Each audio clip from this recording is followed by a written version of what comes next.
Welcome to your 20-minute podcast with David Brower, brought to you by Audible. Get a free audiobook download and 30-day free trial at audibletrial.com/your20-minute podcast. Over 180,000 titles to choose from for your iPhone, Android, Kindle, or MP3 player. Now, here's your host, David Brower. Thanks, Allan. This is David Brower with your 20-minute podcast. Our special guest today is Jeff Hotchkiss from Santa Cruz, California. He's got an MBA. He's a business development consultant, personal coach, senior peer counselor, activity organizer, handyman, and author of Putting Wisdom to Work, Practical Mindfulness for Maximal Living. And he's a wisdom warrior, possibility advocate, and rebel without a cause. How do you get that all on one business card, man? That's pretty cool. Holy smokes, that sounds pretty good. All right, you read that really nicely. You're hired. I should have recorded that myself. I know. I'll send it to you. Check's in the mail. All right. Okay, beautiful. Thank you, David. Hey, so mindfulness is like the buzzword, it seems to me. It's going around everywhere. Mindfulness for eating, mindfulness for prayer, mindfulness for stuff that you're doing. How did that part of your 20,000 pieces of job description come together for you? Yeah, great. It fell together for me in the process of writing this book that I put together, that Putting Wisdom to Work book. And that's a longer story than we really have time for. You'll have to get the book and take a look at it. But, yep. In the process of, make a long story short, I was unemployed. I was looking, just couldn't figure things out, and decided, I had a little bit of time. Let's write a book, and dug into just everything. I've always been fascinated with all the speakers, the Anthony Robbins, the Deepak Chopras. I was the guy that went to all of those workshops and seminars, and wow. Finally felt like I had just didn't quite have it quite figured out, needed to figure it out for myself. Had a lot of bits and pieces. So going through all those bits and pieces, the word mindfulness just becomes centered into, it's such a catch-all for the process of being self-aware and aware of others. You bet. And my journey has been exciting, and I get a lot of value out of, looking into this magical energy we call mindfulness. So when you have that's what a blessing to be able to share time with all those wonderful people, and then you just I'm assuming you're a great sponge, and you take what makes sense to you, and then bring it back and assimilate it in a way that's gonna help your life and people around you. Sure. Yeah. We're all doing the same thing. I just happen to have a little bit of time on my hands to write it down. I was just doing my own thing, David, is trying to figure out my own questions on the meaning of life and purpose and all those things. But, I took the time to write it down. I'm glad I did, because, I'm now potentially in the position to help some other people on that journey, which is just really exciting. Isn't that exciting? The pay it forward piece has got to be thrilling for you. It is. It definitely pulls you through those long nights and those tough edits and all of that work. Making money is one thing that's necessary. Right. Filling your time and being productive is one thing that's necessary. But when it boils down to it, we're here to help other people if we can. Absolutely. So how long's your book been out? It's been just about a year. Okay. Just a little more than a year. I self-published it. And, so, shifting gears, talking about personal identity and mindfulness and all those things, putting the book together, I was really, really focused on that. And then this last year, I've been kind of drifting a little bit, trying to figure out what it means to market the book. Writing the book was one thing. Right. So we're kind of back to square one, reinventing ourselves as we do every single day. This book's been out, and it's selling pretty good and leading to some new opportunities, and nice. Something you can find on Amazon or on my website. And I highly recommend it, because, boy, I stuck with it until it was done. I just wasn't going to put it out until I could really put my name on it, and good for hired you. A lot of help. Yeah, thank you. So do you have a lot of people around you to help mirror the book and help you edit and those kinds of things when you self-publish? You have to, I think. Right. Yeah, I got lucky. I had a friend who was a professional copywriter she was having a baby, so she was at home on maternity leave. And I really couldn't finish it myself, David. I had 130,000 words on a rough manuscript, and she helped me bring it down to 33,000 words, 150 pages. Wow. So we cut 2/3 of it. Yeah. Yeah. And it's available on Kindle and paperback. It's Putting Wisdom to Work, Practical Mindfulness for Maximal Living. And 168 pages, so that's, that not only makes it an interesting and great-sized book, but I would think people would want to use it kind of a handbook, too, as a reference resource, you think? I'm sure of it. I intentionally set out to create some new material here, to just not rehash the stuff that I had learned or rehash what was available out there. And part of what that was, there's 5 activities in the book, and they're all original activities that are designed to help you, embody that material and bring it from an idea into a state of knowingness that gives you guidance and comfort. Well, there's so many things going on in everybody's world today. I mean, we're bombarded with advertising. We're all about immediate gratification. The politics of the world are challenging for many of us, and to be able to find time to pay attention to ourselves becomes harder and harder. And equally, it's one of the most important things we have to do. So does this book help people slow down a little bit? I would guarantee that. You betcha, because you're gonna find I've covered that exact question from a lot of different angles. Why to do it and how to do it, and pretty much 100% of the people I've encountered that have made time to become a little more mindful of their priorities and employ some of these skills, that's all they are. It's just everything is it's all learnable. To employ some of those skills towards embodying some of your values and priorities, it just feels good and it becomes an easy, happy habit. It's so hard for us sometimes to find our authentic selves and even know how to scratch the surface of that. And so being able to get into your book where you can help people shape their beliefs and let go of resistance and try to manage your ego a little bit and really kind of dig deep on all right, who am I? I mean, how do I get to where I'm supposed to be, Well, think about it, David. We're all animals, really, in a way. We're all copycats. That's how we learn. We copy each other. And, the world that we are born into, the world that we live in is, like you said, it's a media-driven world. So we've been presented with a lot of imagery from day one of how somebody else thinks life should be, some marketer or some teacher or some employer or whatever it may be. If you're super lucky, maybe some of that is authentic and, part of your DNA, but the odds are they had an axe to grind. They had an agenda. Sure. And they wanted to sell you something or they wanted you to do something that when you step back from all that just a little bit and say, you start asking questions. What is the purpose of my life and what is meaning and what should I be doing with my time? What is the highest and best use of my time? You're going to get some of your answers.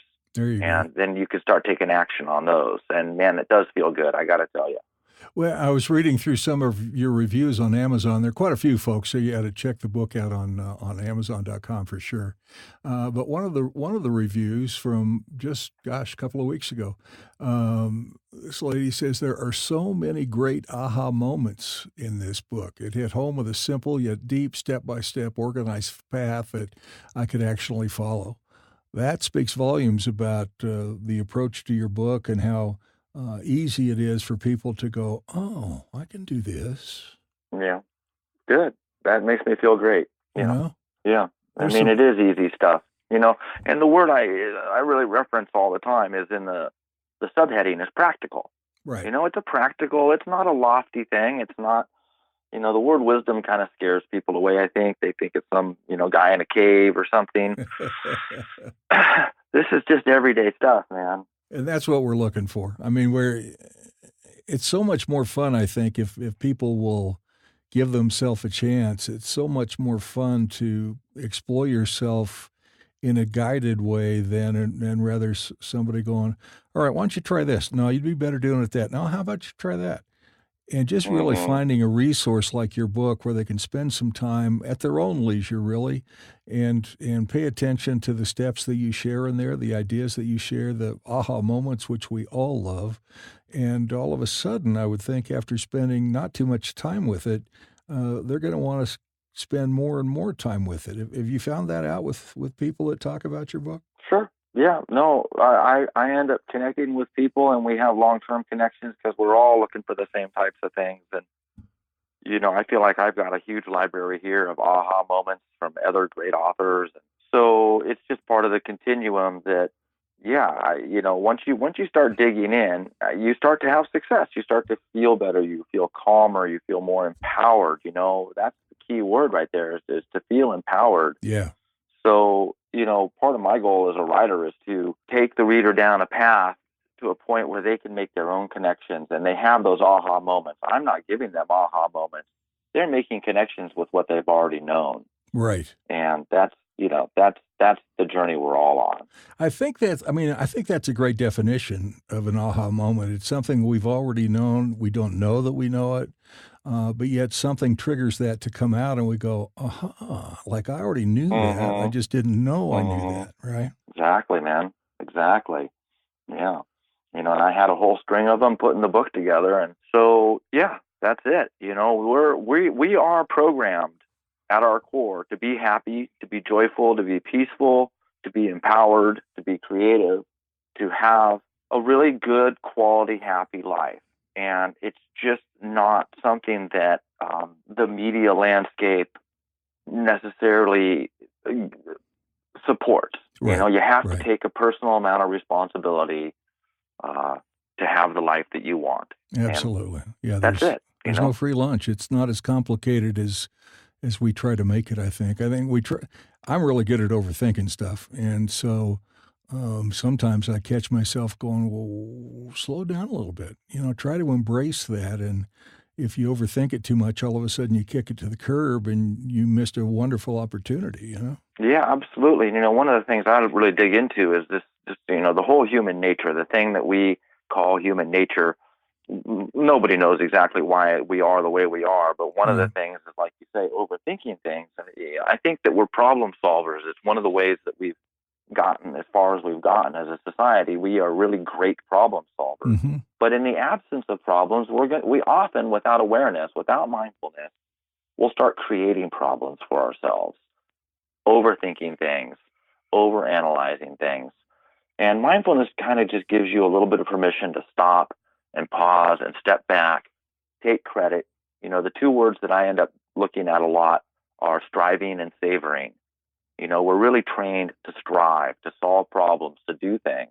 But it takes a little practice to step back and savor and relax and appreciate what you've done and what others have done and recharge those batteries. I talk about it a lot. I talk about like the grid, the power grid, where you need to feed energy into the grid, and so it's there when you need it, to take it out. Love that. I love the savory part of that, because I honestly believe you're right, of course, that, we're all going so fast and so hard, and we're striving and we're striving and we're problem solving and we're problem solving.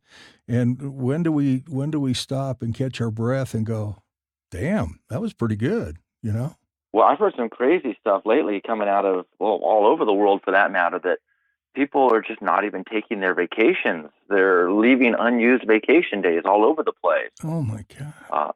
For different reasons, but right. Basically they don't want to fall behind. They don't want to lose their status, whatever it is. It's a really scary trend, That is totally scary. Wow. I, on the other hand, plan a 2-week-long motorcycle trip every year, so... Ooh, doggy. That sounds great. That's on my to-do list. That's definitely something I would like to do. Yeah, I've tried to ride in all lower 48, and I just have 17 to go, so I'm going to try to wrap those up this fall. So it is. Well, when you get to California, you better look me up. You look me up when I'll pull my shadow out and charge the battery, and we'll go for a little ride. You got a deal. So some of the other things you've done, this book obviously is something people need to pay attention to. Folks, you need to go to Amazon.com, check out the reviews, check out the book, buy the book. And you're also on Facebook at Facebook.com, personal.policy.institute. And and what do people find there? Well, that is, you got to have a Facebook page these days. So I do some events locally. I announce things like these podcasts. I I'm trying to put up a little video blog and a little blog post. I'm still working out the Facebook strategy. The other central point of contact is my website, which is policypillars.com, kind of building on the Personal Policy Institute thing, which is a lot of free material up there, and pretty much all of the activities that are in the book are up for free on the website at policypillars.com. And there's lots and lots of information there. I mean, about the book, of course, coaching and workshops, consulting, about you being a handyman, so you're going to help that guy fix the hole in his sailboat on Saturday, I guess. Yeah. No, I just can't sit here at the computer all day. So I've been blessed with a really nice set of skills around remodeling homes and fixing up people's spaces, and it's a great way to help people and get out there in the community. And so it's my website is a one-stop shop for everything, Jeff. Absolutely. So Personal Policy Institute, cultivating practical mindfulness for maximal living.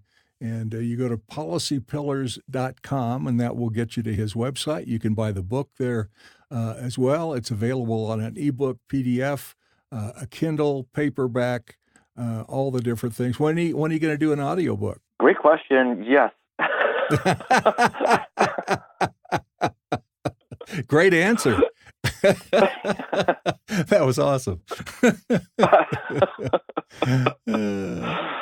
Yeah. So it's on your mindfulness list. It is on the to-do list. Absolutely. I know there's a ton. I've got a ton of great material at my fingertips here, and I'm just starting to lead some local meditation classes and mindfulness classes. I think an audiobook would be a great thing to do. Absolutely right. Yeah. To be determined. Yeah. I started meditating again a few weeks ago, and so that's the first thing that I do every morning now. And boy, it's just such a wonderful way to start the day. I'd forgotten about it for so long, and I was talking to a trainer friend of mine, and she says, "Well, how's that mindfulness thing working for you?" I'm going, "Oh crap! I better go back and start that again." The good things sometimes get off your radar when you least expect it, Yeah, and be okay with that, and let it happen as it's gonna unfold. But I found 20 minutes in the morning, first thing, and I do mean first thing. Yeah, me too. It feels so dang good that it's not hard. I don't have to remember to do it. I really wake up looking forward to it. Yep, I totally do too. It's my wife's going, "What are you doing?" "Oh, that's right, you're meditating." "All right, got it. I'll leave you alone." So Perfect, it's cool. David. Yeah, it is cool. So policypillars.com, you can check out anything and everything you need to know. And, of course, check out those reviews at amazon.com. Buy the book, use the book, live the book, be one with the book. And you're hired, David. Hey, it's true what they say about your voice. I'm just calm, just sitting here listening to you. You're a great interviewer. I really appreciate you and your listeners. And I hope everybody gets a little bit of value out of this and continues to build their savoring muscles. There you go. I'm writing that one down, actually. Hey, man, thank you so much. Congratulations on your book and spreading your life around to touch other people. It's you're modeling a wonderful thing, and that's cool. So congratulations. Thank you so much, David. Your 20-minute podcast with David Brower has been brought to you by Audible. You can listen to any of David's podcasts anywhere podcasts can be found, including iHeartRadio, the Spotify mobile app, and at davidbrowervo.com/your20-minute podcast. Until next time, thanks for listening.